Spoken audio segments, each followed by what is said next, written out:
I've been using Claude Code for a while and I've gathered some tips and tricks, and I just wanted to share the tools that I'm using with the broader audience, and hopefully we can all benefit from it. If you don't know what Claude Code is, it's a tool that's offered by Anthropic, which is known for Claude AI, yet another offering to talk to your AI. But this one is specialized for developers. It's some kind of a coding assistant, and I mostly use it as a CLI command. Actually, I'm only using it as a CLI command. There is an offering for web and iOS, and I've never used it there because I have no idea why. But I did use it a couple of times in the IDE, and it was quite convenient because it can reference the file that you're already opening. Installing Claude Code is pretty easy. You can just run the Umbrella task and it gives you this Claude command that you can use in your terminal.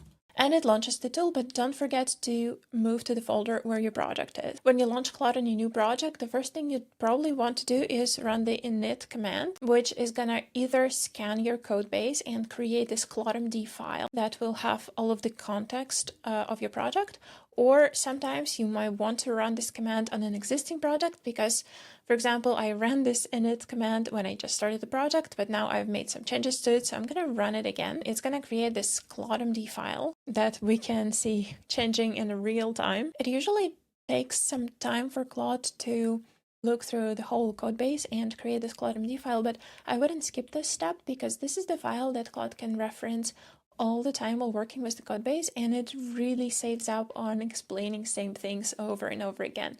And of course, you can also edit this file manually, and I know that some people actually are doing it because they don't trust Claude to derive the context from their code base into the file themselves. Claude has created the file. It's asking for permission to overwrite the existing file, which we are going to give. And now we can look at the file changing with the parts that were added by Claude Code.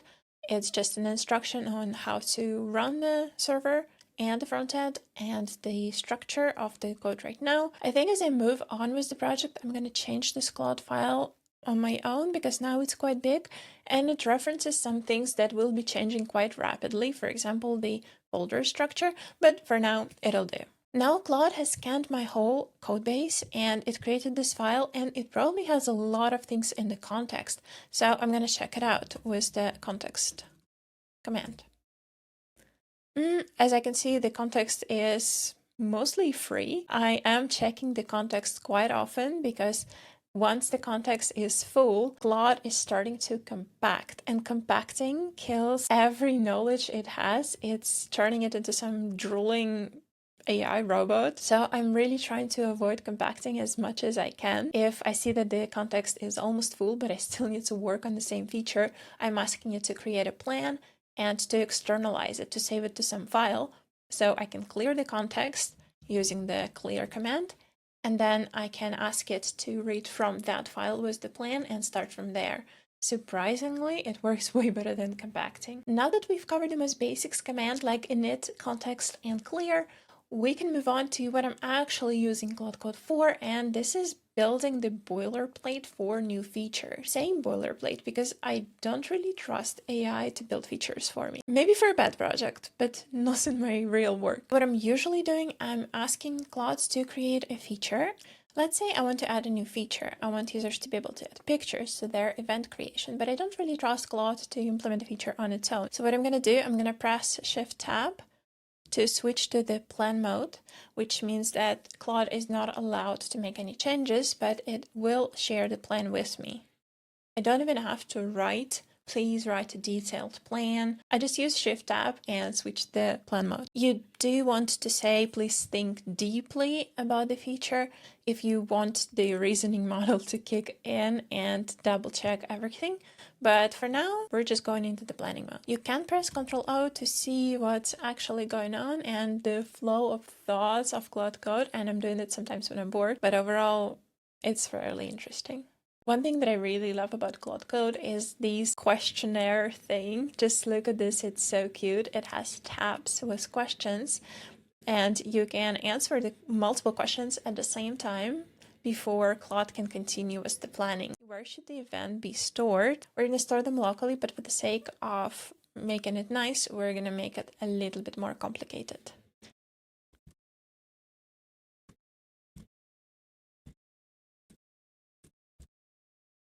I'm going to ask Claude to make an interface that will hide the actual implementation details of where my images is going to be stored. How many images? Let's stick with one image. Should an event image be required or optional? It's going to be optional for now. Do you want automatic image processing? Not for MVP version. Now I'm submitting my answers and I'm waiting for my plan. And I have to say, for pet projects, it doesn't take too much time to build this plan, but for real work projects, sometimes I can attend another meeting and have a talk with other people while Claude is trying to process the code base and build me some kind of plan that I will actually approve. Now the plan is done. It has a few tasks that Claude wants to make and some details about each one of these tasks. And for the sake of the video, I'm just gonna go on with the plan and I like it, and maybe I'll regret it later. I have options to manually approve edits or auto accept edits, and I always choose to auto accept edits because Claude tends to add edits in a very iterative format, and if you don't want to approve imports 10 times before you see an actual code, just auto accept it and review it later. And while I'm waiting for my edits to be done, I can already start typing my next command. And this would be something that I forgot to do. I want to add an instruction for Claude by pressing the hash key. And I want to ask it to always write code as concise as possible, applying the best practices, and I want to save it to user memory because this is something I want for every project. Very often when I don't tell Claude to be concise, it creates way too much code and way too much explanations that I have to read, and I don't want to read AI slop. While Claude Code is busy implementing my changes, I want to tell you about another thing that I use quite often, especially at work, and these are MCP servers.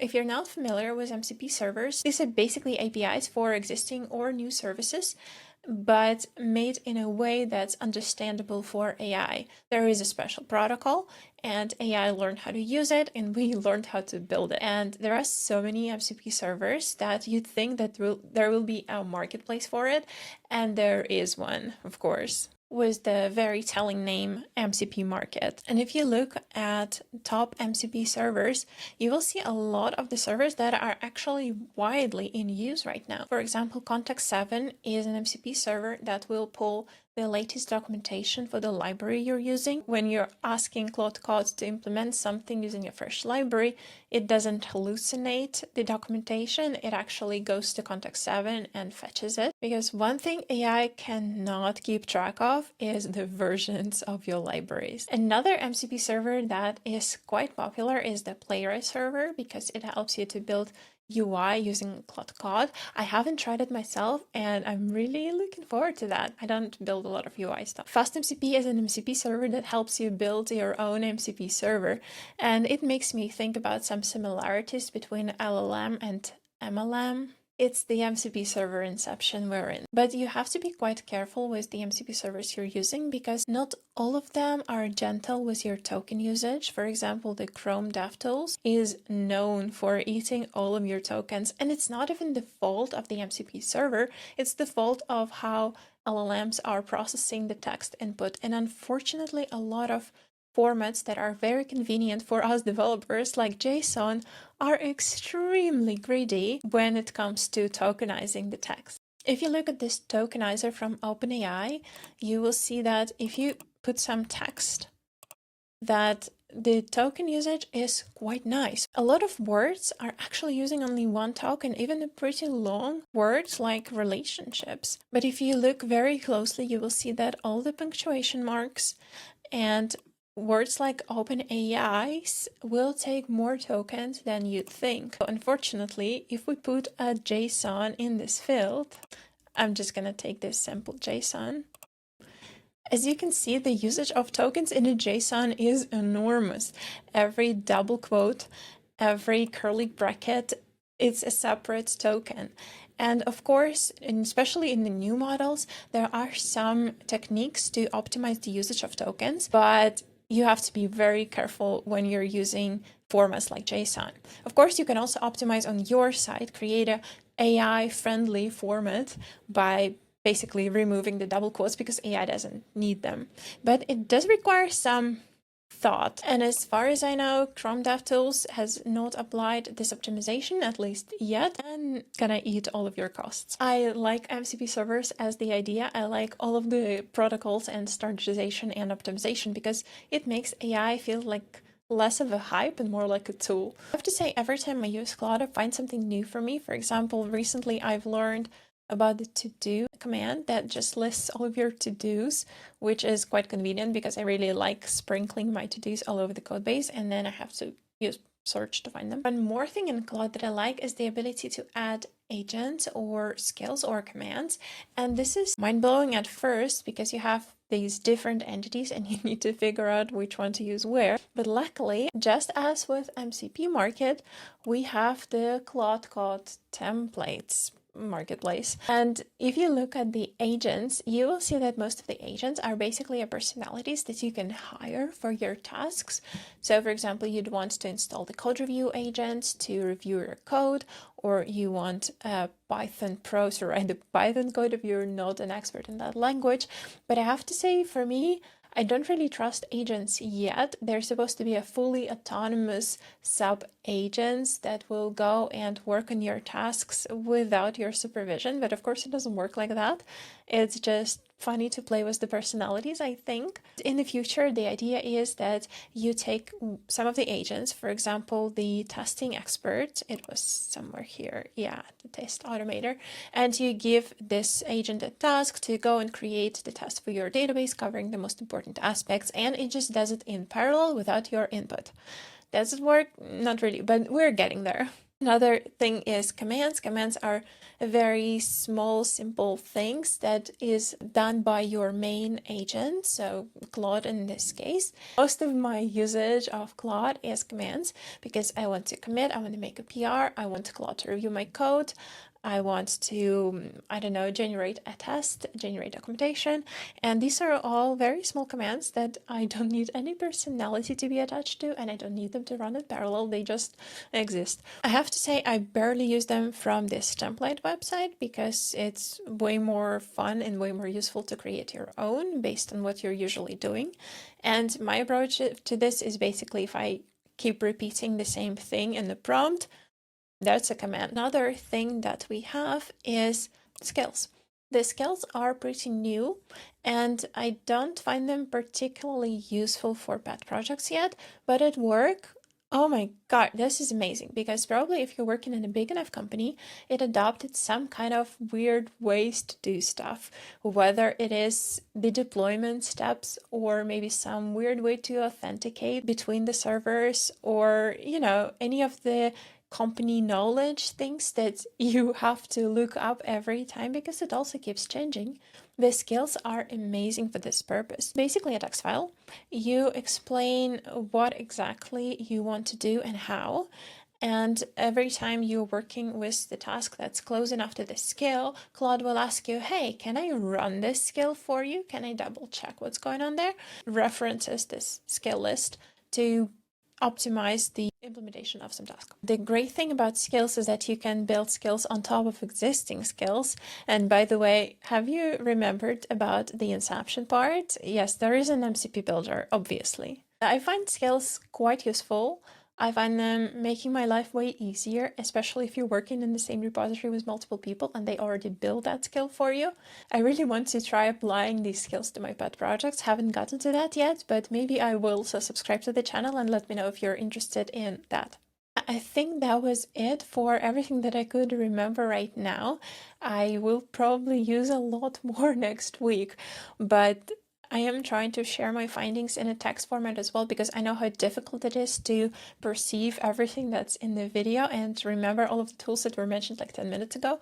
So check out the description. I will link a blog post there with basically just a list of commands and tools that I'm using, and all of the links in the video are also going to be in the description. So I hope it's going to be an actually useful video, and let me know in the comments if there are some really cool things about Claude Code that I can use for myself. I would be really appreciative for that. See you in the next video.